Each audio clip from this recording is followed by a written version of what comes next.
Hey, Jeremy here out at Rockley.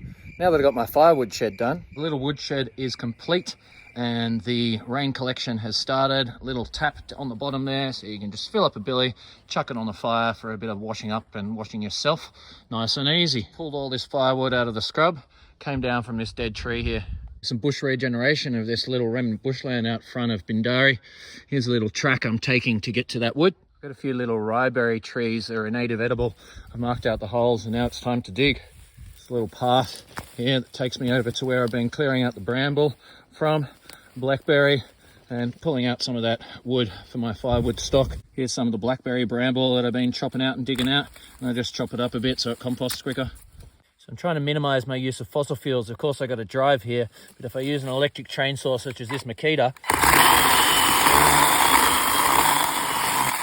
makes short work of this wood, and then I pull it out in sections and chuck it on that pile. And then once it's over here, I just chop it up into these little battens to put on the fire. Nice rich clay lime soil, but I got a far way to dig before I can plant this tree. I'm extremely fortunate and lucky to be custodian of this beautiful area I've called Bindari, which means a high place in Wiradjuri.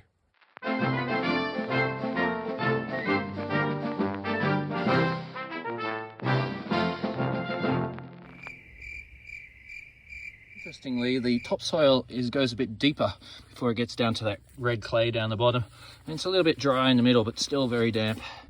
Had a lot of rain at the moment. Well, the holes are dug for these little Riberry trees, deep enough down to the clay, which acts as a stopper and lets the water soak in. I've also added these little ramps on either side, on the upside of the hill, which will help guide water into the hole. Compost heap, wheelbarrow of compost. A mix of compost and topsoil, and this baby's going in the hole. Time to water him in, but I'm off grid here, so I collect water in various buckets and tanks. This one sprung a leak. Uh-oh.